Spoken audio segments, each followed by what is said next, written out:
See how he sits on his bar stool? Tail become rigid. Right, so yeah, it's true that you said that there's no other meerkat. Meerkat is meerkat. There is no different species or subspecies of meerkats. Yes. I'll tell you a bit more about that now.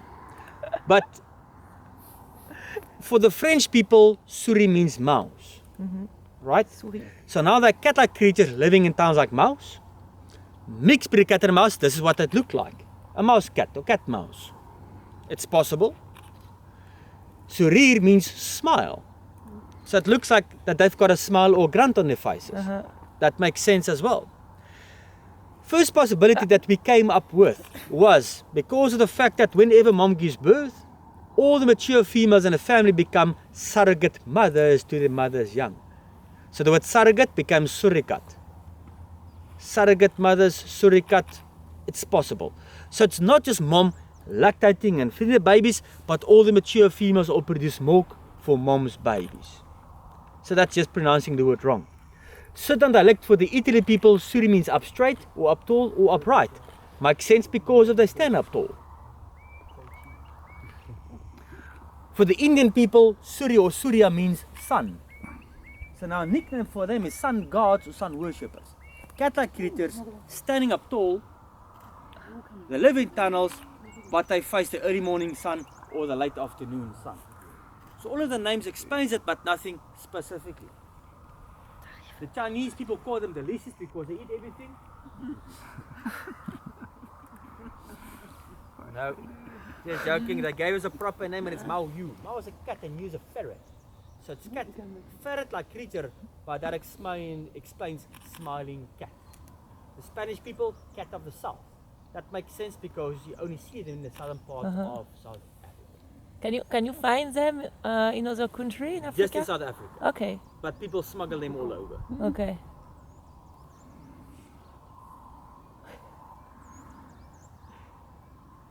Right, so why isn't that there isn't a lot of research on meerkats? Why are they members of the shy farm?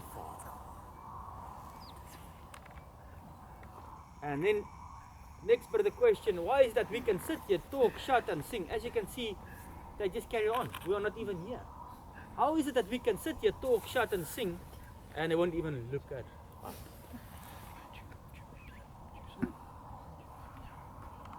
Right.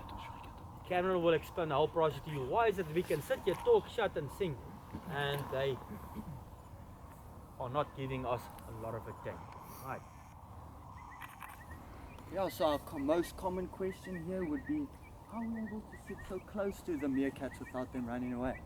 Does anybody want to take a guess why? We're not predators. We don't move. Because of the wind? Because they can't smell us? Nope, that's not it. No? I'm sure they smelt us way before they were even out. Okay. It's just because they're used to us. Okay. Now, this process wasn't that short. So what happened was, animals and humans, we're alike. We have a comfort zone.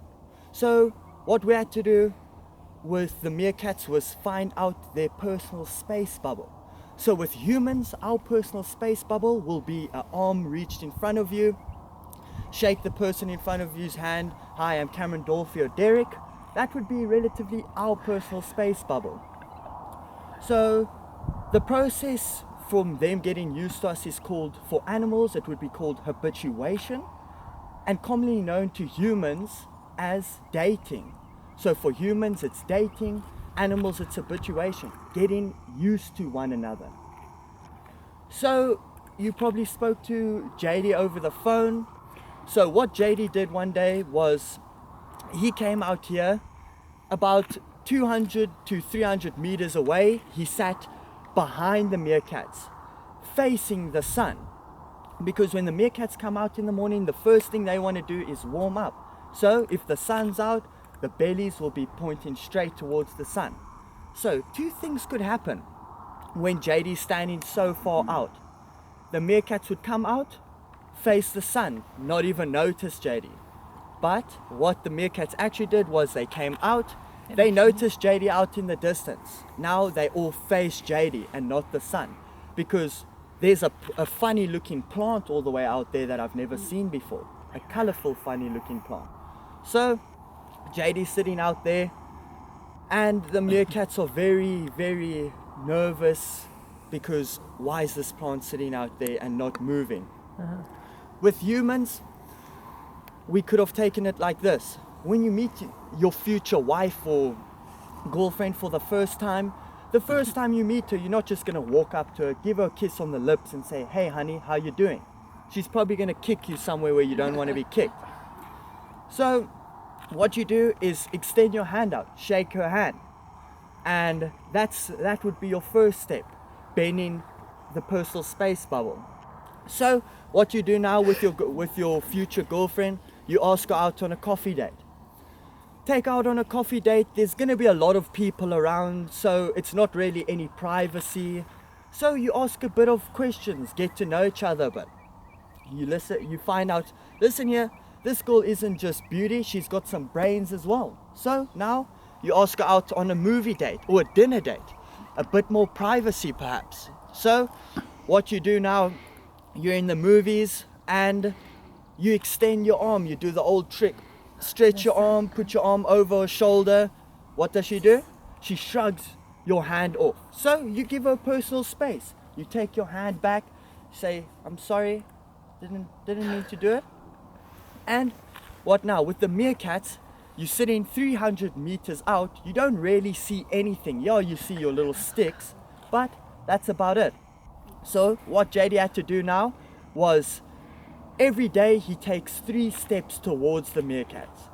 Now, they're going to be very nervous, because now all of a sudden the plant's not just sitting there, it's moving towards me.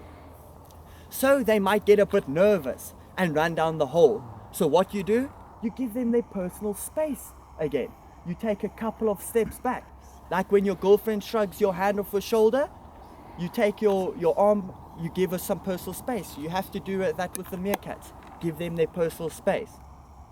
So now this process wasn't short and sweet. This process actually took a whole year to get these meerkats used to us. So this family, a year. Our family across the end to that side, a year and a half. So a lot of blood, sweat and tears got put into these meerkats to get them used to us. So now you're moving in, day by day, taking 3 steps towards the meerkats. And about at 100 meters out, now all of a sudden, we start speaking to the meerkats. So now you speak into the meerkats and the meerkats look at you, and now the funny plant is barking at me. So they run down the hole again, because now all of a sudden I'm being barked at. But what happens? The meerkats realize, listen here, I'm not losing any limbs, I'm still intact, mommy and daddy are still here. So what do? They come out the hole again. And they just look at you, because they're not getting hurt, so all they can do is actually just watch. So what happens now?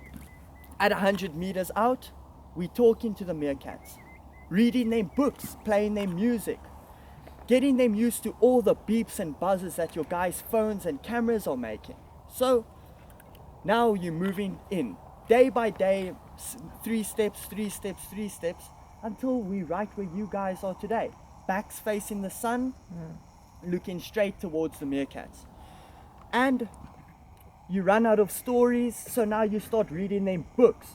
So what we did, we read these meerkats all sorts of nature books of this area, all the animals, all the different species there are in this area. We even read them the novels to Harry Potter, to Lord of the Rings. So you can say that this is a relatively well-educated set family of meerkats. So ask them questions, but I'm sure they won't reply. Hey meerkats, how you guys doing? See? Not even a budge. Like when your wife says, "Honey, mow the lawn." Selective hearing. So now we've read them their stories and stuff, but we need to actually get some guests here. So we need to get some guests involved with our tour. So you sit in here, the meerkats will only see one plant that's talking or barking the whole time. So you need to enlarge the meerkat's picture a bit. So what you do now is you get 2 props or 2 dummies, sit them on either side of you. So now the meerkats are going to see 2 more colorful plants, but those plants aren't moving like the ugly plant in the middle. So they need to get used to you. So what you do now is you go to 2 of your bestest friends, you say, listen up guys, would any of you be interested in coming on a free meerkat tour? What their reply will be, of course I would love to join. Now we get to see these incredible little creatures. So what we do now is you get your 2 friends to come sit next to you. Now there's going to be a lot more movement, a lot more passing around of cameras, binoculars, maybe even some food, you never know. But the meerkats now are getting used to a bit more movement. So this process, we could have sped this process up a lot more, you know. Just the same with dating. If you don't want to go on so many dates with the girl, a couple bottle of wine should do. Or vodka works better. But that's not what you want to do. With meerkats, we could have used food, you know. We could have thrown them a couple of pieces of food, and I'm sure on day 3 already we would have had them doing backflips for us. So we didn't use food because, I mean, what's the point? Our guests come from out of South Africa to come see meerkats most of the time. Now you pay money to come see tame meerkats where you could just go to the zoo back home, you know? So we try and keep it as wild as possible. We've never touched our meerkats, never fed the meerkats. There's no personal relationship with the meerkats. Yes, a couple do have names, but we try not to give them names. They need to earn their name, really. So yeah, that's how we get our meerkats used to us. So it was a long process, but it got done. Any questions? All good? How long do the babies actually stay with the parents? So the babies, what happens is now the babies are born. So what you'll see is a female will look like a rugby ball on 4 legs when she's pregnant, and then she gives birth, and the babies will stay 4 weeks in the burrows, and we actually see the babies for the first time with our guests. So our guests will be sitting here, and then after those 4 weeks prior to the mother giving birth, the babies will start popping out, and then they with the mother for another 2 months, with the family for 2 months, and then meerkat school begins, where they learn the do's and don'ts, what you're supposed to eat, all of that, etc. But Dorothy will explain to you the meerkat life cycle, the schooling process. I assume they go off and then start their own. Yes. Yeah. As How you many can here see, altogether? In this family, 13. Oh, right, we've got 12, I think. So it's probably the male. He's probably hiding from us right. this morning. the meerkats are not giving us a lot of attention. It's all dependent, sir, because it's all dependent on your environment. Right. So in the desert, it might you can see up to 30, 50 meerkats in a together, you know. But that's just due to the fact that there might be more food availability or less predators out there. Even though these meerkats don't have really a lot of predators. A bit of yoga for the morning. And Stretching out the legs. Which one is the mummy? The mummy. Yeah. So it will probably be that one stretched up right at the Tell corner males there. and females first apart. Yeah, the tallest one. But Okay. if you spend a bit more time with them, you would be able to pick up that sexually mature males is slightly broader shouldered, with the females a bit more narrower shoulder. The best way to tell males and females apart is when they sit down or walk away from you so that you can see their genitals. That is the best. Another possibility, as mentioned a bit earlier, all the mature females all produce milk from mom's babies. So, whenever there's babies down below, look at who's lactating.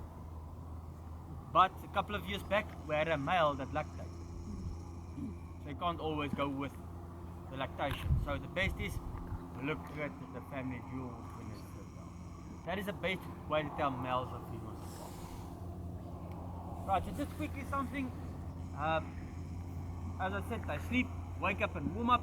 Now different animals has got different ways. Dealing with the heat, dealing with the cold. Lighter colors reflects off lighter heat, where dark colors absorbs light or heat. Like a dog's solar panel is his tongue. If he's cold, he'll put his nose into something more closed, and he'll breathe the warm air and it warms him up. When he's hot, he'll pant, breathe over his tongue, and that will cool him down. So meerkat's solar panel is his belly. The fur is a bit shorter, the skin is dark in color, and the veins is very shallow. So that is why they are called the sun gods or sun worshippers, pointing their bellies towards the sun. So if you take the meerkat here on the right hand side, just take the shadow man, put it over his belly.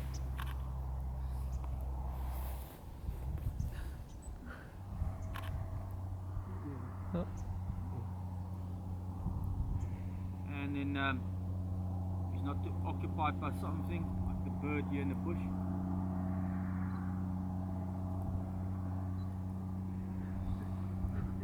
No, he's more interested in the bird than in the sun. In any case, they are. So then we'll move back in. Okay, there he goes.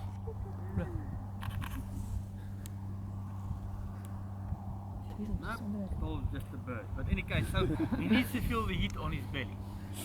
So they eat non-stop for the whole day. As long as there's food digesting in the stomachs, they've got energy. But now that they go to sleep, the enzymes in the belly slows down the rate of digesting food. That is why the next morning they have to reactivate their bellies in the early morning sun. And this is the time we get what we eat. How do they warm up if there is no sun? Firstly, sleep late. The longest we waited before we got to see the first meerkat, nice open sunny morning, 5.5 hours. Why? We don't know. So warming up can be done if there is no sun by, sleeping late, or come out, do a lot of housekeeping. Renovating is like you jogging on one spot, shiver and shake. Warming up by using each other's body to warm up as well. Sitting in a bundle or make a totem pole. So there's ways of warming up if there is no sun. But those methods takes longer comparing to using the sun on their bellies. So if the meerkats will come out and will start to eat immediately, the food will build up and build up, it will make them sick. So they have to reactivate it first. It could be that they warm themselves up down below instead of doing it outside. And then they just run. So we use this opportunity. Time to sit here, wake up and warm up.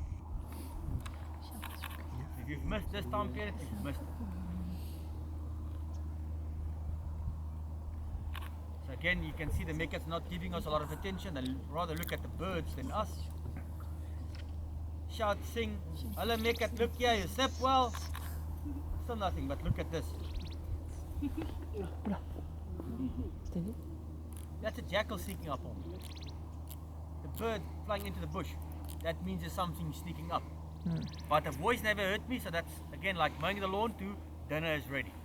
Breaking of a twig, natural sounds, that is dinner is ready. Selective here. So they filter us out completely. So if we used food, you have to keep on doing it, but now if there would be a day we decide we don't want to work with the meerkats anymore, they can still carry on with their lives because there is no relationship. I mean, in any case, just do what they want. We don't control them, they control us. But I'm going to give you, say, a minute or so quiet time. Think about some questions. Make sure that you understood everything so far.